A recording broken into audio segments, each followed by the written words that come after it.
that good stuff, and we'll run with it. All right, we are live. We are live. What's going on? What's going on?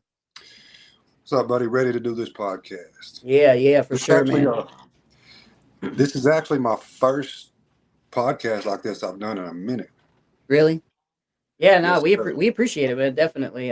One of my good friends, Casey Jordan from F Around and Recover, he was like, "You got to check out Josh Catlett," and I was like, "All right." So that's when I obviously reached out to you and whatnot. So Yeah, shout out to Casey, man. He's been following me from pretty much the beginning, yeah, he's a good friend of ours, and we've been able to do a lot of stuff together. So he's a good guy. He links me up with a lot of people. for sure. Yeah, I see people starting to hop in. So if you guys are hopping in, drop a comment. Let us know where you're watching from. We're on 3, 4 different platforms right now. Drop some sober dates. Share the live out if you don't mind. And here in a few minutes, we'll get started. I don't know what I just did. Oh, you turned yourself sideways. Did you turn your auto rotate off? Hold on. There it There you goes. go. There you This thing go. is not this thing is not agreeing with me today. It's because it's live, man. That's why. That's what it is. It's exactly what it is. We'll get it though. Nah, you're good, man. I'm gonna share this out real quick. I'm gonna hop on my phone. I'm gonna go share this out. That way we can end up. Again, if you are hopping in and tuning in with us, drop a comment. Let us know which platform you're watching from. Drop us some sober dates, and we're gonna be starting just in a couple minutes. Thank you for everybody that's tuning in. Hi, Demetra. She says, "Evening, guys." Yeah, we're just getting set up here, guys. We're gonna get into it though, so be sure to stick. Hmm. Yeah, definitely, definitely. Yeah, so of course this is the first. We go live every week, but like this is the first live podcast that we've done in like a hot minute. But it's cool because I really wasn't planning, but then I was just like, you know what, screw it, let's just go live, let's do it. Sounds good. But Yeah, this will be pre-recorded. This will also be edited and uploaded on Spotify and YouTube and Apple, all that. So when it drops, make sure if you guys missed the live, uh, watch the replay. for sure. But man, you're doing some stuff out there, huh? Yeah, yeah, I'm trying to, man. I'm definitely trying to. Yeah. We are okay. Yeah, I'm live on my page right now. I can't see any comments, guys. So this is just going to be a Um. conversation with me and Jared here. So And that's fine. That's how you I want it. should be able to see. You should, but sometimes it doesn't. I got comments on my side, so I'll always dip in every now and then. If you guys got questions, ask them. I'll put it. I can do this right here. I can put it up on the screen. That way you can There you read it. go. There And you go. yeah, so we got that. Yeah, What's there you up, go. Casey? Casey's in here. Uh, Shout out to Kate. Lucretia. What's up, guys from Atlanta, Georgia? Been sober 14 months. Thank each of you for what you do. Much love. Thank you so much. Shout out Scar Nation. Yeah, so all right, well let me run my intro real quick for you. Do this little fancy thing for you. Let's go. All right. So all right, what's going on, everybody? Welcome to another episode of the Blacklist Podcast. As you can see, we are live today. If you're tuning in with us for the very first time, I'm gonna introduce myself. My name is Jared Blaine. I'm one of the hosts. We are missing Brianna tonight and Swag, but it's all right. We're gonna make do. And today we are thrilled to welcome Josh Catlett, a prominent figure in the recovery community as a recovery advocate, influencer, podcaster. Josh leverages his extensive social media presence to foster hope and raise awareness. Celebrating remarkable milestone of 100,000 followers, his impact is undeniable. Josh is also the visionary founder of Scar Nation, a thriving online recovery community boasting over 3,000 members. So join us as we delve into his inspiring journey and the work he's doing. And again, thank you, brother, for coming in today and just talking.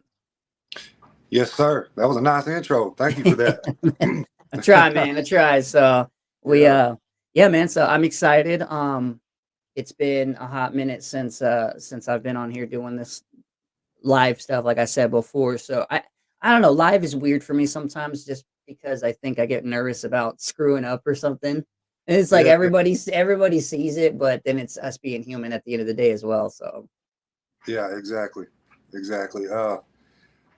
When I first started the live, honestly, when I first started doing content, I was nervous. It takes practice. It takes getting into, and then you kind of become more comfortable with it as you go, as you know, I'm sure. Mhm. Oh, yeah. Yeah, like, in the very it's funny, you, like, if you go back and you, like, look at some of the beginning stuff that we used to do, it's like, well, it's all cringy, and then you go now and it's just it flows and everything just goes together, but, man, life happens, sometimes there's interruptions, sometimes there's this, that, and the third, but we make do. We make do, and we just roll with it, just like how we do in our recovery. We Yes, roll sir. with it. Yeah, yeah. It's always unpredictable. Mhm. You gotta be able to roll with the punches. Yeah, exactly, so, yeah, man, so, like, what was the inspiration, if you don't mind me, like, what was the inspiration for Scar? Okay, well, there's a funny story behind that. So, and just for the record, I don't. You can ask me anything. I'm not gonna mind at all. We got to get real, raw, and uncut with this shit, man, to Mhm, so people can feel it. And I've used that model since I've started. But the Scar Nation. See, I started on YouTube, and then I went to TikTok. I blew up on TikTok, and then later on came to Facebook. So when I got on TikTok, I noticed there was live subscriptions that people could subscribe to your live and become a part of your community and get a badge next to their name. I mm, started out with the SHT, which meant Sober Hustle Team. My username was Hustling 101 when I first started, which was a name that I actually had kept from really before I lost everything to my drug addiction.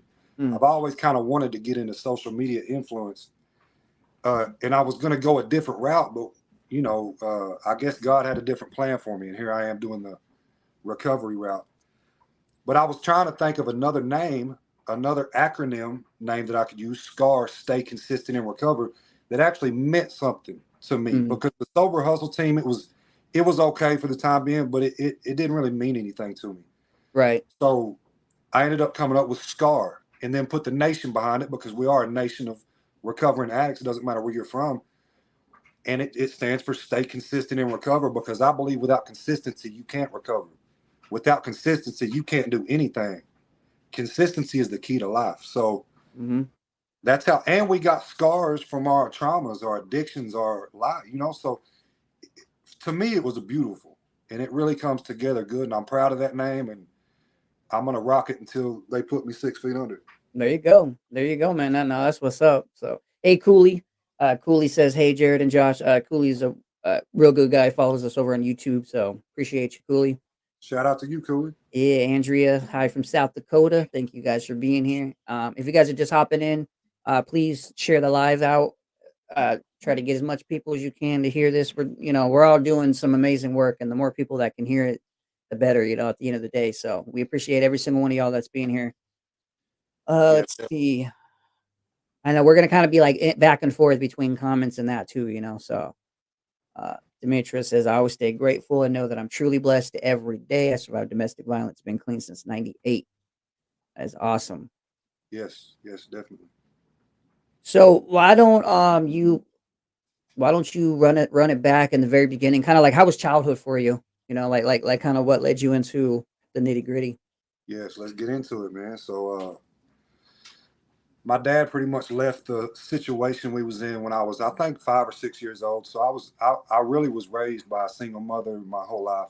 Um, actually, until I was about 14, 15. And then I was always a rebellious kid. Always hung out with troublemakers. Always was getting in trouble, things like that. I'm highly ADHD and, whatever, bipolar. I got all this stuff going on. So I wouldn't sit still in school. I was always into shit. So basically, I got to a point where, around 15 years old, I started getting into, smoking weed, the gateway drug, as they call it. Mhm. And I was but really becoming too much for my mother to handle by herself, because I never had a stepdad or anything. It was all my mom. She's the strongest woman I know, but I was a little shithead, man. So she couldn't handle me anymore. She sent me to live with my dad, and he had just gotten out of jail and was somewhat stable. Uh, my dad, I'm gonna just say it like it is, man. He's been an alcoholic his whole life, um, and so when I moved over there, I got a lot more freedom. I was able to kind of start. I was around more of the, drug use and things like that. And I quit. So I quit school at, I think, 16. And it was just from the time I was 15, it was just drinking, smoking cigarettes, drugs. Soon as I turned 18 years old, I go to jail. Like I don't think I was 18 a month. And I was already on that bad road with the drugs and alcohol and all that. I ended up going to jail. And from that time, from 18 to 26 years old, it was just, typical street life top shit. Top Mm. like hanging out with the wrong crowd, always drugs involved, always looking for the next party, always getting into shit. I probably went in and out of jail 50 to 100 times from the time I was 18 to 26. Now, we'll get to the 26, but when I was 23 years old, I ended up catching a felony, which, that kind of changed everything for me. When I caught that felony, I ended up doing some real time. And then I ended up actually being on real probation. I had been on misdemeanor probation since I was 18. So when I caught this felony, you know how that goes. Like I did a 3-year sentence on paper. So violated that one time and went to jail, had to sit down for another 6 months. But I get out, and my girlfriend had left me while I was in there. And that kind of sparked something right there. But I remember the last little stint I did in jail when I was 25 years old. I remember sitting back, listening to everybody, thinking to myself, I cannot do this for the rest of my life. Like nothing's going to change unless I change. So I had started formulating this plan, sitting in jail. Like, okay, how am I realistically going to get out of this situation? How am I going to pay off my fines? How am I going to, get my driver's license back? How am I going to start doing all this? The whole time sitting in jail. And, when you're in jail, I don't know if you know anything about jail, but people's always talking about drugs, man. People's always talking about getting out, getting high, what they're going to do, how they're going to get high. Hey, my baby mama's picking me up with a rig loaded, with heroin. Like it's like that. It's always. Mm. And I remember sitting back thinking, like, I don't want to do this shit no more. Because when I'm sober, when I got a sober mind, I'm not thinking like that. But and I felt, I kind of separated me from these people. I'm thinking more ambitiously and more bigger, and how am I going to get my life together and things like this. And all I'm hearing is how I'm going to, smoke some rock when I get out or something. And I was just like, okay, I got to change because I can't keep coming back to this situation. And I was a full-blown addict myself. So when I got out of jail, when that last go around, I ended up going right back to the dumb shit, right back to the drugs, got addicted to pain pills again. I was selling pain pills, like crazy. And one of the biggest reasons I was doing this is because this girl that had left me, I was still in love with her. You know what I'm saying? So when I had these drugs, I noticed she would be around. So I kept selling drugs and kept kind of being in this life because I was in love with this girl. I wanted her to stick around.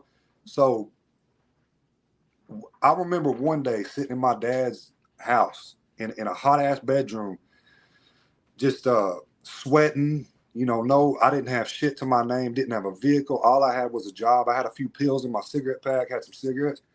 And I told myself, okay, I'm going to get clean. I'm going to change.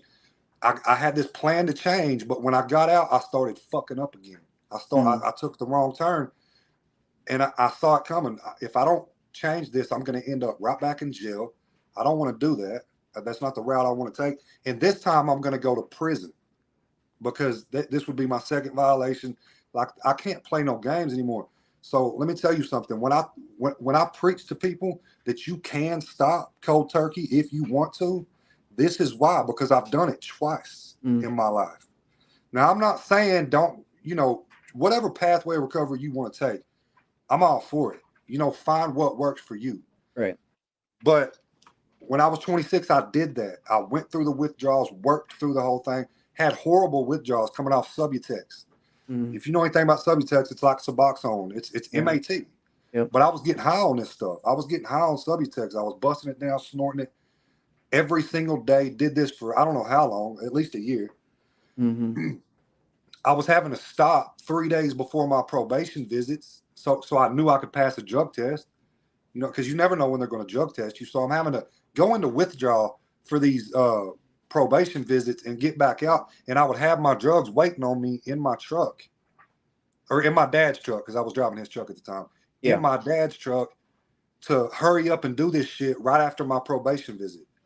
And it was just crazy, like just madness. So I changed. When I was sitting in that room, I had that epiphany, whatever, and I stopped, dude. I stopped smoking. I stopped doing the drugs. Went through horrible withdrawals. They lasted about a month. The withdrawals that I went through lasted about a month. But something funny happened. Everybody knows I preach fitness.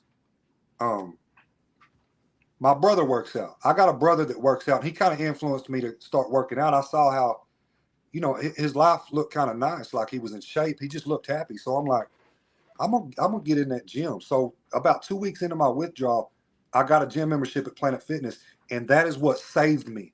Now, my epiphany is what got me started, but that gym is what kept me clean.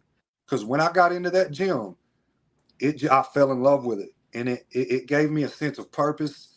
It made me stay on the straight and narrow. I don't know if I would have relapsed without the gym. I probably would have, to be honest with you. So basically, I found a new healthy addiction. So I'm running down my whole life to you here, man. You're good, bro. That's why we're here, bro. Yeah. You're good. I'm passionate about this stuff. So yeah. So I changed at 26, get into the gym. I fall in love with the gym. Gave me a sense of purpose. I ended up meeting who would end up being my wife, which is my ex-wife now. But I met this woman about a month or two into my sobriety. And it was just like, and they tell you not to date. So I'm not like encouraging people to go date. Like, you probably should stay on your program and do that. But at this time, I didn't have a program. Right. And the reason I didn't seek a program is because I was on probation. I could not go tell my probation officer I was on drugs, or at least I felt like I couldn't. I thought, she's going to send me back to jail. So I pretty much put it in my head, I got to do this without rehab. I've got to do this without help. I can't let my PO know that I'm. So that's what I did. So I meet my wife, and she was just like a great addition to my goals. She didn't smoke. She didn't do drugs. She was also in recovery herself from, I think, methamphetamine and other little stuff. But I think methamphetamine was her DLC. But she had been in recovery for a minute, like 7 years by the time I showed up. So it was perfect. It was a perfect situation. She had a place. I ended up moving in with her. We ended up like clicking up, and it was just me and her for a long time. And I was really able to start focusing on my goals. And that's all I did. Work, gym, home. That's all I did for 3 years straight. Work, gym, home. So in the process of this, I completed all the guidelines of my probation, all that, whatever. Paid it all off. Paid about $20,000 to get my license back. Did all this. You know what I'm saying? In a 3-year span, I did this. Completely. I'm talking did a complete 180. Nobody thought I could do it. Nobody saw it coming. Yeah. I was a completely different person. I used to be a $150 soaking wet, and I'm 6'3", so I was a beanpole. Started working out, gained a good 50 pounds, you know what I'm saying, of just muscle. And then, my financial situation changed. We went and bought a house. It was kind of unbelievable the change that I made, because I came from nothing, not having shit, to having a house, a vehicle, money in the bank, good credit score. I had a 720 credit score. So guys, let me tell you something right now. Recovery is possible. You can change your life. And that is what got me into the social media, because I remember when I did that, I remember thinking to myself, damn, I wished I would have documented all that on social media. That would have encouraged so many people, because I had people that actually knew me personally jumping in my inbox telling me, dude, you're encouraging, like you're inspirational. What you did was just insane. So,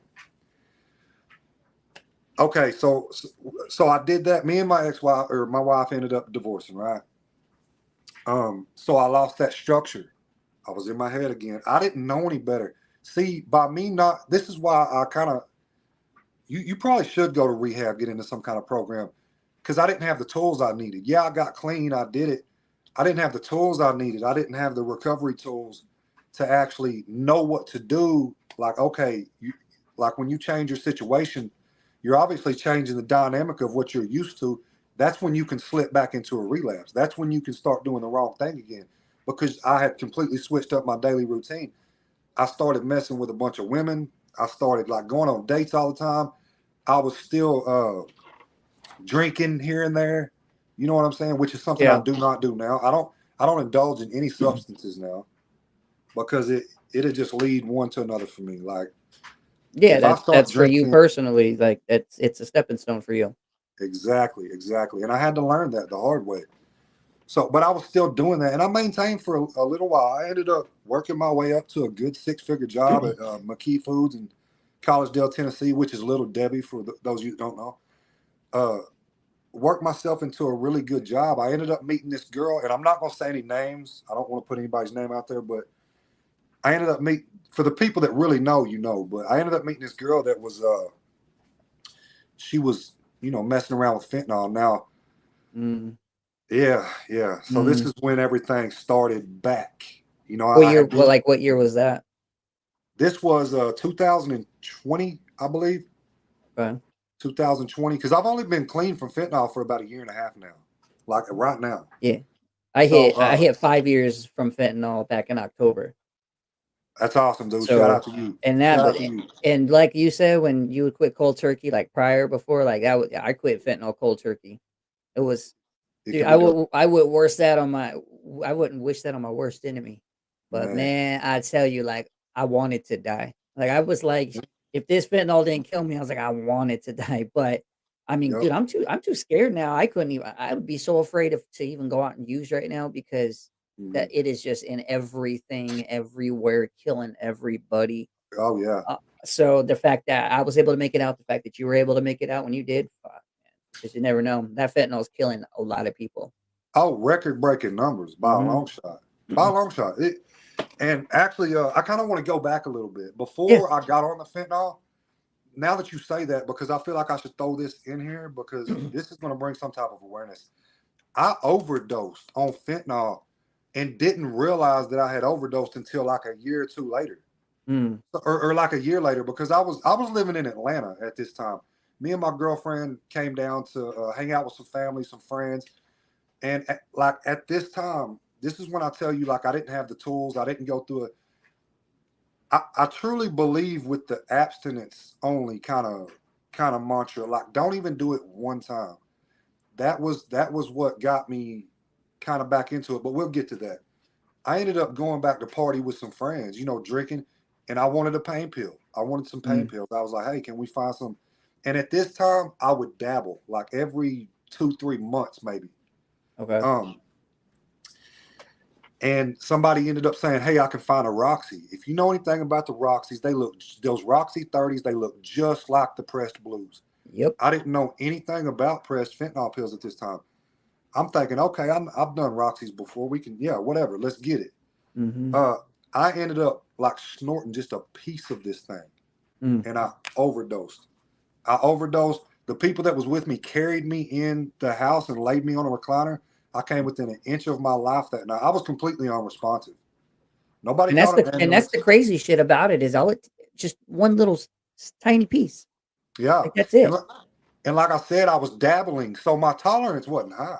Right. Like I knew how much would get me where I needed to be. A couple of perk tens would have been fine. You know what I'm Mhm. saying? Like that was, that's kind of what I was looking for. I didn't know that I did fentanyl, and Mhm. that's what's killing so many people. The same thing is happening to them.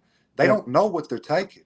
No. They don't know. They think that they can, they're like, "Oh, I've had a Oxy before. I've had this or that." And then somebody's Yes. like, "Yo, here's an M30. Go ahead and take it," and like I know for me too, like when I started, like the first 2 months, I was taking blue M30s, and I did not know that they were fentanyl until I sold some to somebody one day, and she called me up and she goes, I missed her call, so I called her back, and she goes, "What are you dodging my calls because you sold me fake pills?" And I'm like, "What are you talking about?" She goes, "Those pills." She goes, "I just got out of the hospital from an OD from it." And I was like, I would never give you anything if I knew that it was going to do that to you. Mhm. And so I called up my boy I got him from, and he go, and I was like, "Was?" And he goes, "Yeah, they're fake." And I was like, "How come you didn't say anything this whole entire time?"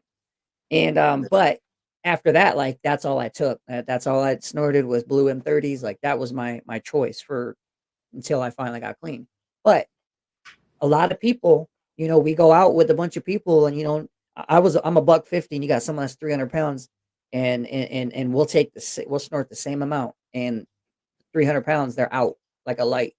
And Oh so it yeah. just goes to show, like, man, it's everyone's different. Everybody's body's different. Everyone's Mhm. tolerance is different. But no, some people, yes, they know what they're taking, but others, they don't. They think they just want to just here you go. Here's an oxy just to relax for a little bit or whatever, and then they're out. Yeah. And it's pretty shitty the way that it is right now. And let me tell you guys, I've always had a high tolerance. I've always, and that little piece of that, that's how I know one pill can actually kill, man. Hmm. Less than one. That little piece, I literally fell out of my chair, like fell on the ground, was completely unresponsive. I mean, just that situation alone, I thank God every day that I'm still here, just off of that situation. Not Hmm. counting the other Right. countless overdoses I had, but just that one. Yeah. Um, Because all it takes for that is one shot. Like, you're gonna go to sleep and never wake back up again. yeah, It's a 50-50 shot. I had that's what I. paramedics tell me that one time. They're like, "Dude, one day you're gonna take it, you're gonna go to bed, and you're never gonna wake up again. And Mhm. every single time you took it, it's a 50-50 shot. You're gambling with your life. You're either gonna wake up or you're not. Yeah, dude, it's so crazy. And when Like you're I'm an so addict, you don't care. Like, nah. That's what's you don't crazy. You're care. right. You're right. You don't, man. You really don't. Like what you care a little, but you care more about getting your fix and not being sick than actually. You get what Yep, I'm saying? absolutely. Yeah. So yeah, that's So what made you realize then that you had overdosed? Like a year later, what made you realize that? well, I didn't even know what an overdose like. All I knew because when I overdosed again, I Okay. remembered what I felt like. I was like, damn, that was Okay. actually an overdose. So because when I overdosed the second time, an ambulance came. I got Narcan, all that shit. So uh, the first time I had just woke up I couldn't move, dude. It was the craziest feeling I've ever had in my life. Which was basically me barely living from this situation. That's why I couldn't fucking move. My air supply was shut off. I almost died straight up. That's why I couldn't. I remember waking up in this recliner in the middle of the night, barely being able to breathe. It literally took me 10 minutes to get myself up out of this chair because I couldn't move. So, and then that whole next day, I had like a hellacious hang.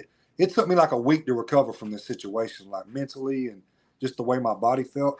So when I would go on to get addicted to fentanyl, we'll get into the second overdose, but I want to. This is a key part of the story about like kind of how I got into it. The girl that I was messing with, she ended up dropping a pill in my car, and like I said, they look just like Roxy 30s. I know what a Roxy looks like, so because back when in my younger days, I would mess with them too. Any kind of opiate, I'm doing it. Morphine, Mhm. whatever. Uh, Opiate's just my DOC. So Yep. um, I end up finding this pill in my car. Like she had I had a day off from work and I was cleaning my car. I was cleaning my house, getting some things done that I didn't have time to do. So now I got time to do it. And I find this pill in the car, and I'm like, hold on, I know what that is. And I'm thinking, well, fuck, I'm gonna do it, man. Since it's here, it's free. I know what it is. I busted it in half. I did it, and I didn't overdose on it. I got a little sick though. It was so strong. Mm. Um, and then I ended up doing the other piece that next day. Still, I didn't know it was fentanyl. Mhm. I thought it was a prescription pill. So I ended up hitting that girl back. Um, a couple of days later, I'm like, "Hey, I think you dropped something in my car," and I'll never forget this situation. She was like, "Yeah, you owe me $30." I Mm. was like, I don't know you shit, but can you get some more?" So it was just a bad situation Yeah. because I was making good money at this time. I was working a lot. My stress levels were high. You know what I'm saying? Uh, I was kind of falling out of my love for the gym and just really just playing with too many girls, dude. Like it was getting in the way of my goals, and I stayed stressed out because I would stay arguing with two or three women. Like it was just crazy, dude. So I stayed stressed out, and she started getting these pills for me. You know what I'm saying? She was playing middleman, so she was making something. You know how it goes. Like, Yep. I didn't know, you know what I'm saying? I thought they was the real 30s, so I'm over here paying $25, $30 a piece for these things, not knowing that they're going for $5, $10 on the streets. Mm-hmm. You know what I'm saying? So Yeah. later on, after I had already been taking these, she tells me, like, you know, you're taking fentanyl, don't you? I'm like, what the fuck are you talking about? Mm. She's like, those pills are fake. The ones you been like, that's not prescription. And I'm like, okay, well, fuck it, give them to me, because I done been taking them. I was already hooked. I was already, you know, I wanted them. I loved the way it made me feel, type shit. So I kept doing it. And I ended up finding this girl one time that had some powder. This is my second overdose. And I think the powder is more dangerous than the blue. It's all dangerous though. I'm not undermining none of it, but I think the powder is a little bit more dangerous.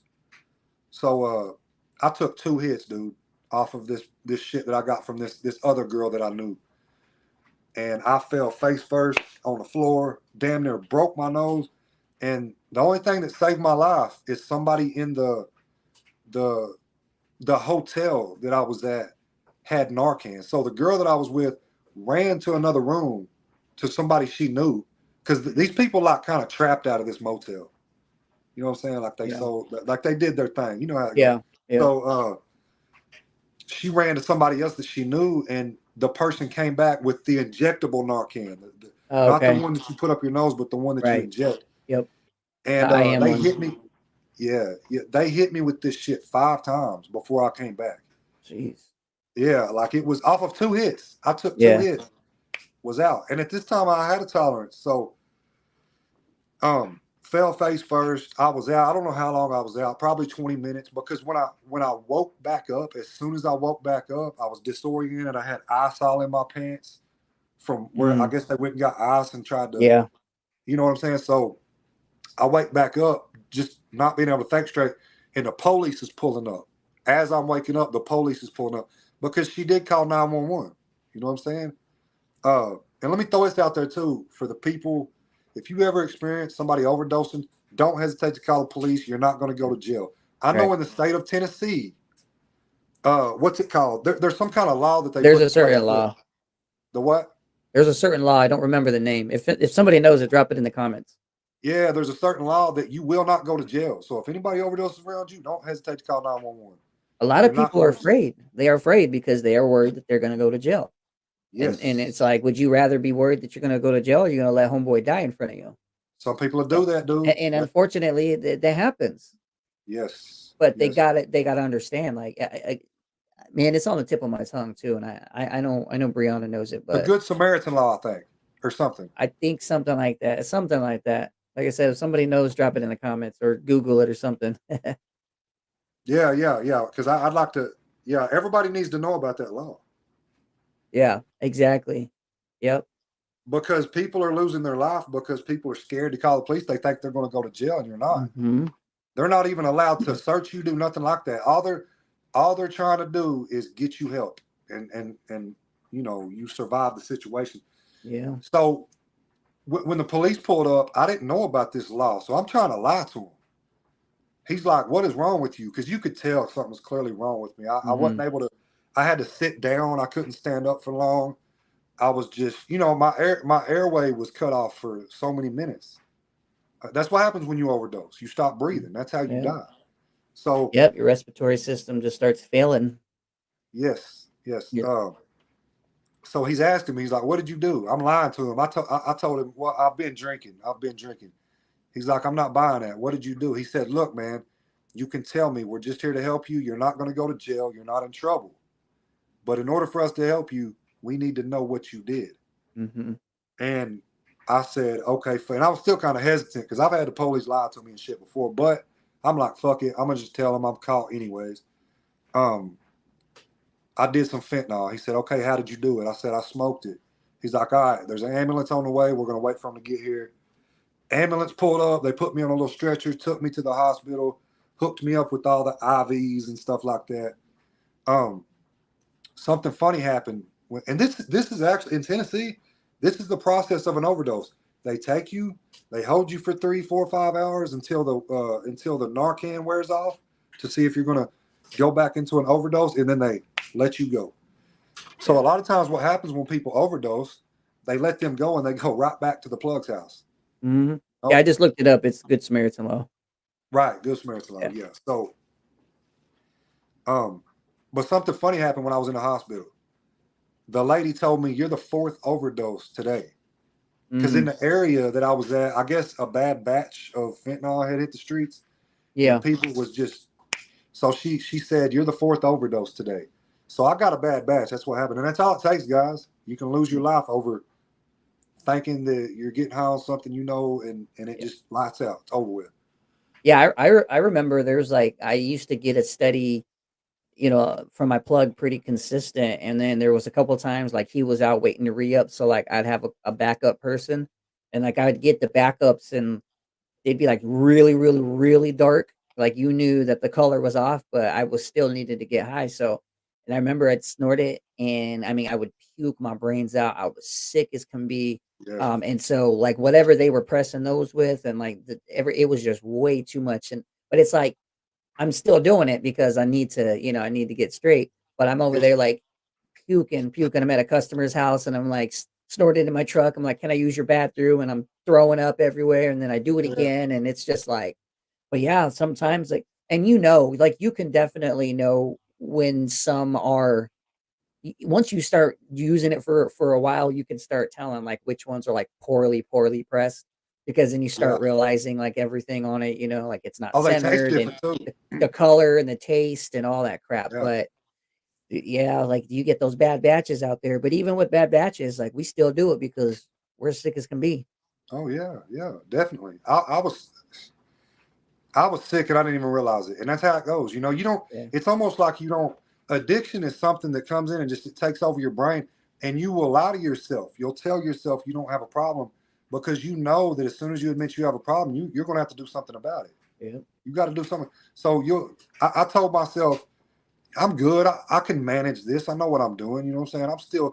I still have my job intact. I've still got my life intact. I'm still able to, pretty much function throughout my daily life. And I was a functioning addict, and I didn't want to admit to myself that, look, motherfucker, you got a problem and you need some help. So what had happened is I ended up losing my job, Mm. cashed out my 401k, went on a run, dude. I spent 20 grand in like 2 or 3 months. After I paid my lawyer. Uh, I just skipped the important part actually. I said I got this good job, right? And I was doing the fentanyl. I had actually left on break at this job one night because I was going into withdrawal Hmm. to go get a pill because I had a pill at my house that I had left there. I was going to wait till I got off work to go do my thing. Mm. I left on break thinking, okay, I'm gonna go get this pill because I'm going into withdrawal. I don't want to wait till I get off work. So I go home, get it. I'm on my way back. I get pulled over because of a fucking headlight out. Funny Oh. story about this headlight. The whole reason it was out is because I nodded out. This was my girlfriend's car, by the way. I nodded out and ran somebody's trash can over because I was driving high on fentanyl and busted the damn headlight out. So it's crazy how this works. Like I ended up getting pulled over because of the same headlight. I nodded out. I could have killed somebody. I could have ran somebody's kid over. Yeah. I could have, you know what I'm saying? Mm. Anything could. I could have ran somebody's dog over. I could have killed myself. And I made it through so many situations like that. I would nod out on the interstate. I was bad about driving high. Uh, Yeah, I'm guilty too, man. It's crazy when you sit back now and look at it. You're like, yeah, holy shit! Like the things that people we could have killed. yeah. I'm blessed, dude. I'll tell you right now, hand to God, everybody listening, I'm blessed. I don't care what I went through. It could have been so much worse. I could be dead right now. I could be sitting in prison because I killed somebody else. Yeah. There's so many other, and that's what I try to preach on my platform too to people. Perspective. Look at things in a different way. Like Hmm. it could be. Could you imagine sitting in prison because you ran into somebody and killed somebody's kid or something like that? Could you imagine that? Like I couldn't. I couldn't Yeah. imagine that. So you look at the perspective from like you're grateful that you're alive and that you're breathing and that you're free. And that I'm still healthy. You know. After all that, it's insane to me. So I wake up feeling blessed every day. You know, I'm able to get up, work, get, you know, put my life back together, and this time show the world that I'm doing it and encourage other people. You know, so So did you end up? Did you get caught with that pill? now I ended up getting rid of the pill. I had actually already done it, most of it. It was in aluminum Uh-huh. foil. I had like a Coke bottle. I stuffed it all down in the thing. So by the time they searched it, they couldn't find any drugs. But what Mhm. they ended up popping me for is my girlfriend, she smoked weed. So there was a weed grinder in Oh, the okay. car, and that was paraphernalia. And that actually gave them probable cause to search the vehicle in the first place. Mm. And he gave me a field sobriety test, determined I was under the influence, took me to jail. So now I had worked all this time. You remember the 3 years I was telling you about? I had worked so hard to Mhm. get my driver's license back. Instantly, I knew I just fucked up. I'm about to Yeah. lose because this is going to be my third DUI, not first, not second, the third one. We're looking at a felony here. We're looking at years without a license. Yeah. And the pressure of that, and I knew I was guilty. Like there wasn't no beating this shit. They took blood, they did all that.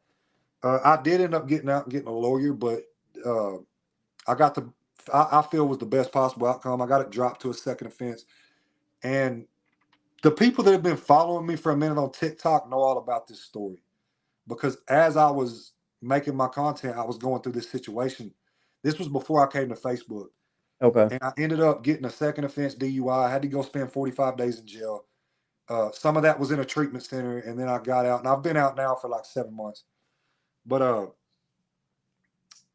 yeah, that you know, I I couldn't when I had bonded out of jail after catching that DUI, I did not want to face reality. So I knew I lost my job. I just fucked my life up is what and I knew it. I Mm. was like, shit. I've just lost everything over this situation. I lost my good job. Uh, I'm gonna lose I'm gonna lose. You know what I'm saying? So I cash out my 401k. I start buying more fentanyl. I get deeper and deeper in addiction. I'm getting more dependent, more dependent. I do not want to face reality without this drug in my system now. And it bled me like it does to so many people. It bled my whole life dry. I got to the point where it was the first thing on my mind before I woke up. I was taking money from my girlfriend. I was pawning rings. I was going to the blood clinic, giving blood, waiting for 3, 4 fucking hours to get $60 to go to the, it Yeah. became a problem. I was picking cigarette butts off the ground. So when I tell people I've been there, dude, I've been to the lowest. I've been about as low as you can get. Um, just doing dirty ass shit to get this drug. Because by this point, I'd done spent my 20 grand. I was highly dependent. And my girlfriend's complaining. I'm getting money from another girl I'm messing with. And they don't understand the severity of what's going on here because they didn't understand addiction. So people that don't really understand addiction, they don't understand that, hey, this person is headed towards death or institutions. Nothing's going to stop them until that rock bottom hits, and that's what happened to me. I had hit that rock bottom. I had pretty much came to the conclusion that I'm going to have to get out of this Cleveland, Tennessee. I'm going to have to get out of my hometown Mm. and get the fuck away, man. And that's what I did. I ended up calling my mother up. I said, look, because she lives up in the Nashville area, which is where I live now. Okay. I said, hey, I've got to come up there. Like, I've got to get out of my hometown because I can't get clean here. There's no way. There was way too many resources for me. Yep. Um, and I did that, man. I got out of my hometown, moved up here, and shortly after that, after I went through the withdrawals and used the kratom to help me. I did use kratom, which it wasn't a huge help. Mhm. I still look at that like quitting cold turkey, but ended up stopping the kratom like 2 months in. So I take kratom. Like I mean that's what I took. So and it's yeah, yeah yeah. I mean, it works for some people and it don't work for others. But it ain't gonna kill you. That's the bottom line. yeah. Kratom's not gonna. You're not gonna wake up fucking and find somebody dead over kratom like you will fentanyl. Right, right. So I do advocate for it. I do advocate Whatever for it. works for every, it's whatever works for you at the end of the day. Yeah, for sure. But people, places, things like you said, man, moving away. I knew I It's like you got to. I had to knew I move. I had to move 1,100 miles away when I moved from Arizona to Texas because yeah. I for so long to get sober, and you just can't when you know every resource and every plug and this and that. Like, Yeah. dude, it's just that. And some people, I tell, like, if you can stay at home and you can recover in your own hometown and all that, I applaud you. I Hell wish yeah. I could have done that, but I I could could not because I wouldn't no. make it 24 hours. Mhm. So when I I think realized after 2 months of that, not making it 24 or 48 hours, I was like, dude, I got to get the hell out of here because I'm going to die this way. yeah. And I think the longest I ever made it in my hometown, because I did try. I Yeah. tried several times. Mhm. I think I made it like 36 hours was the Yeah. longest time. And then I would relapse. I would fall weak. Somebody would hit my phone. Right. Hey, I got some Sometimes fire you're on not deck. even It's over reaching with. out. They just call you and you're just like, what the fuck? Yeah, yeah, it's over with. But you're not going to tell them no. Like, I mean, let's be honest. Like you ain't gonna be like, no, no, I'm good. No, you'll be like, fuck yeah, all right. Oh, I Uh, want this drug so motherfucking bad I can't stand it. I'm fantasizing about it. When you're in right. withdrawal, dude, you're salivating over Mm, like you know how it is. yeah, you When you're don't in care. that Oh, withdrawal, Jesus. it's like I don't give a fuck about nothing else. I want this feeling and this sickness to go away. Yeah. And that's just it really is like a disease, dude. It's a sickness. Like you're sick. You're Yep. sick in your head, and it's unlike anything I've ever experienced. Right. Which Nah, is why, especially the fentanyl too. Like that just hits you on a whole nother level.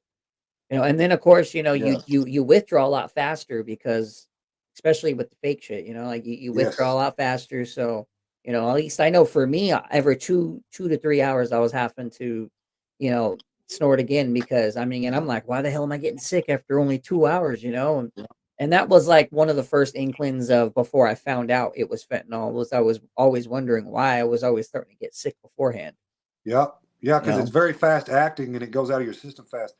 And that's another reason why it'll destroy your life faster too, because you're running through money faster. Oh, Because this shit goes. I know what you're saying. I would start withdrawing Jesus. about 4 hours in too. Yeah. Yeah, Yeah, I've wasted a lot of money, at least 30 grand plus, on when I was at my worst. At least one for, time at my worst, for I think sure. I spent about 30 grand in probably a few months, and it was just like, holy crap.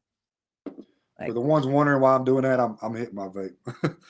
I'm not. People ask me that, like, "What are you doing?" And I don't do it on screen because I got so used to TikTok. TikTok will yeah, they'll start demonetizing you or like there's certain places and it's just like Instagram too. If you smoke or whatever on Instagram for some yeah, reason, I don't know. It's weird. Like I don't vape and I don't smoke, so for me it's like, yeah, but it's good. And I don't have to. I'm just I just want to hit my vape, but you're good, brother. You're I do good. put my head out of the screen so we don't get demonetized. Um, so let's get into the social media. How that Yeah, yeah, started? 'Cause yes, yes. So okay, so you moved to where you're at now. You went through the withdrawal, all that good stuff, and so at what point after that did you start realizing you wanted to do social media and help people? um, I had lost the desire for pretty much everything in life. I was still feeling the effects of this withdrawal. I was very depressed. I was just like nothing left to lose. And I remember thinking to myself, and I've been watching all these other people on YouTube talking about their addictions, and I'm like, you know what? I bet I would be good at this because I'm usually good at whatever I put my mind to. Um, I said, I bet I would be pretty good at doing this, and I have nothing left to lose. And if I can help at least one, that was the mindset I came into it with. If I can help at least one person not go through what I just went through and what I'm experiencing right now, just completely losing everything, Yep. it'll be worth it. It'll all be worth it. So, I mean, that's a whole life that you changed. So I started making YouTube content. Y'all can go Mm, back to my YouTube. Go type in Scar Nation on YouTube. Y'all go back to my. I actually started uploading videos in active fentanyl addiction. If y'all want to go check mm. that out, uh, it's Scar Nation on YouTube. And I think my first 4 videos, I was literally still in active addiction.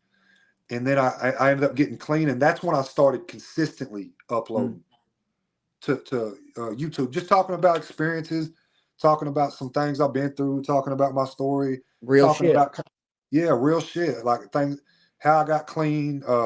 I did a whole kratom series, withdrawing from kratom. I did all that. So Yeah. um, I did YouTube for like 3-4 months, and YouTube is one of those platforms that it's hard to get like addiction recovery content pushed. Mm-hmm. Yep. I didn't know about algorithms and shit. I started studying up on this. I was thinking I'm just gonna put content out and see how it does. And I was noticing I'm making better content, to me anyways. I'm making better content than a lot of these other people that's I'm editing this stuff, like I'm really putting my heart into it. And I can't even get 100 views on a video. And then I'm starting to look around and I'm like, there's not really any big recovery creators out there on YouTube. And that's why, because YouTube doesn't push that type of content. So as soon as I jump on TikTok, and I wasn't giving up though. I don't give up when it comes to something that I want to do. Mm-hmm. Um, which is why I'm where I'm at today with it. Guys, all success really is just not giving up. Like that's all Yeah. it is. Keep pushing. Keep A hundred every thousand day. followers happened overnight. Like, nah. Yeah, Growing the group to 3,000, all that. Nah. Like, dude, it takes time. exactly. It takes So time, and you can't give up. you can't give up. You can't get discouraged. You gotta and be passionate about it. If you're not passionate about it, you're going to give up. Because if the only thing driving you is the Followers. results, Yep. that you're not going to stay doing it, because there's going to be dips and little shit when you're not getting what you want to get. Whatever, you know what I'm saying? It is what it is. So I jumped over to TikTok because I was like, okay, I need to take this more serious. I need to get on other platforms, and my whole goal was to drive traffic to my YouTube channel. Yeah. So I, when I jumped on TikTok, I had 10,000 followers the first 2 weeks. Within 14 days of me uploading content on TikTok, I had a video take off and go viral. And I think it's sitting at about 2 million views right now, but it was about the counterfeit pills. I Mm. made a video talking about, hey, there's counterfeit pills. People are dying. You need to be aware. Uh, and it took the fuck off, got 1 million views in like 3-4 days. And I was on. I was like, damn, I'm going to keep making this TikTok because TikTok pushes it. Mm-hmm. TikTok pushes recovery content. I could clearly tell. So I kind of blew up on the scene on TikTok. I started making recovery content and just it went from there. And then I let's see, I've only been on Facebook for 5 months, 4 or 5 months, and I actually have already hit 100,000, which is crazy Right. Right. because I'm only at 97K on TikTok. Okay. So Facebook is the one I like the most. I like Yeah. Facebook the most. I like the fact that I can post on my wall and uh, leave little messages on my wall and things like that. TikTok, you Yeah. can't do that. It's It strictly sucks. content. I wish they would do something like that. Who Yeah, knows? Maybe down the line they will, but yeah, like in TikTok, you can't really. Yeah, it's like you got to post a video or something. yeah, yeah. So here we are today. Mm. We just hit 100,000 on Facebook. We got 97K on Tik, and I actually have 17,000 on Facebook or YouTube. Okay. But I kind of fell off. I need to get back into the YouTube just to because this is what I do now pretty much, and I do work a full-time job. So for the ones that don't know, I do all that, and this stuff keeps me sober, man. It keeps me busy, Hmm. keeps my mind going. Knowing that I've got all these people that kind of depend on me in a way that look to me for motivation, it keeps me doing what I need to do. Because when I start getting down, I think, you know what? There's a lot of people out there that depend on you, man. Get the fuck up and do what you got to do. Yeah, you got a So lot of supporters. a lot of supporters. I don't want to let nobody down. And I encourage everybody to chase your goals, chase your dreams, get out here and do the same. Find your purpose. When you find that purpose, not having drugs and things like that will seem that much better. And Hmm. you can actually be happy in your life without a substance, without, getting drunk every weekend, without and it takes work. There's no way there's no way to recovery without work. You are Mhm. going to have to put the work in, but with that work, flowers blossom and beautiful things happen. Seriously. Absolutely. And you got to put in the work. Like that's the thing. Like you can't just get sober and then expect everything to, fall into place when if you got to do the damn work and you got to work through the hard parts in life and again, like consistency, consistency, Yeah, yeah, yeah, 100%, even the days that you don't want to do it, you still got to do it. You yeah. think I want to do, a podcast every day when I do it. Nah, you think Josh wants to, like there's days where it's like you just don't want to do it, but then you do it, 100%. and then it's amazing at the end of the day. Like I'm so glad that I did that. Like I Yeah. followed through with it. And I just made a live. I did a live yesterday talking about this same thing, confidence. That is literally what builds your confidence too. When you're a confident person, you know you can go out and do what you put your mind to because you've done it so Hmm. many times before and you know what it takes. And that literally builds your confidence. Nobody's born with confidence. When you do those things that you know you need to do, even though you don't feel like it, you gain confidence from that. And when you do that enough, you'll literally you'll become a different person. I didn't Hmm. used to be a confident person at all. Yep. You know, It takes time, and again, and Mhm. it doesn't happen overnight. It's a Yeah, hustle. Like I grind the same, like I said, it's the same, man, with the same thing on our end too, especially with like YouTube and stuff. Like man, there's days where we might get an episode that gets like 50 views, and then we might get one that has like 4,000 views, and right, it's a hit or miss, but I grind the same exact way on every single video, on every single episode, regardless is of the views and the likes on it, because I could care less about it. Like it's more about helping people, and say if 50 people watch it, if as long as it helps one of those people, like I'm good. Like that's all I care about. for sure. And as long Yeah. as you keep that mindset, Yep. you'll never be disappointed when it comes to this Yeah. social media stuff. Exactly, we're human. We're human. Yeah. We're gonna feel down at times, this, that, and the third. But it's, man, like if you, like you said, if you get in for it, if you start doing this for just the results, Mhm. it's not gonna end well for you. Yeah, You're gonna but be let down every time.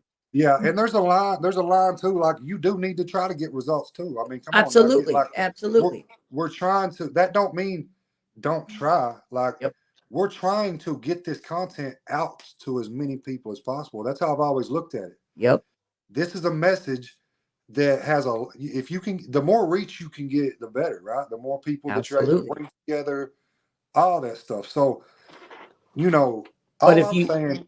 if you start feeling down because if you start, I'm not gonna make content no more because I'm not getting the views, then like Oh that yeah, that's the mentality that you gotta be. You yeah. Don't do gotta that.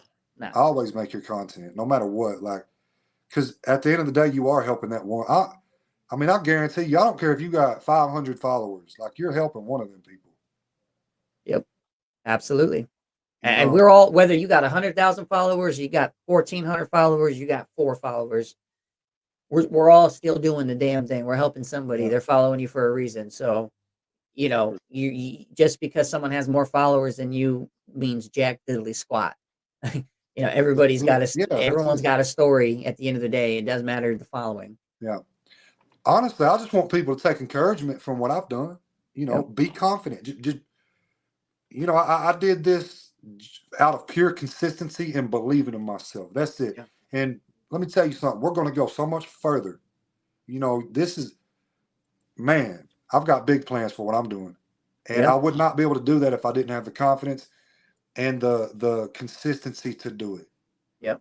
So, for the ones out there that see what I'm doing and want to hate or this, that, and the third, you're never going to win because you don't know how to take encouragement from people that get out here and win. You need to be encouraged by it and then do the same thing. Like, hey, maybe take some tips from the person. Like, I don't know. But people that believe in themselves, they don't envy the next person.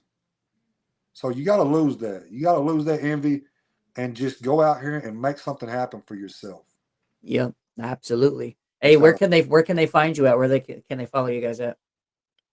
So I got a Facebook group, Scar Nation, Stay Consistent and Recover. My Facebook page is my name, Josh Catlett.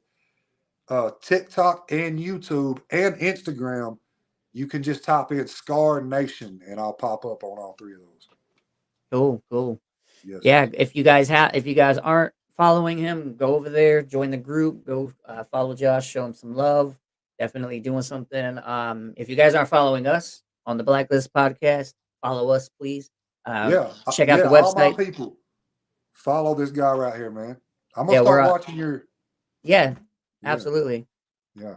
Yeah, at the end of the day, we just help each other out. At the end of the day, that's what we do. So, we're the blacklistpodcast.com, and that'll link you to all the socials and whatnot. So cool, man. I appreciate you guys. I appreciate you coming on. And thanks for just taking the last hour just to just be real, raw, authentic, talk about That's the some only real way I shit. do it. Yeah, that's the only way it's gonna go on my platform, man. Thank you for having me. Absolutely, absolutely. So, all right, everybody, thank you for showing up. Thank you for everybody that was participating in the comments. That was just dropping. We appreciate every single one of you. And until next time, we out. Let's go, Star Nation. Stand the fuck up. All right, let me end this.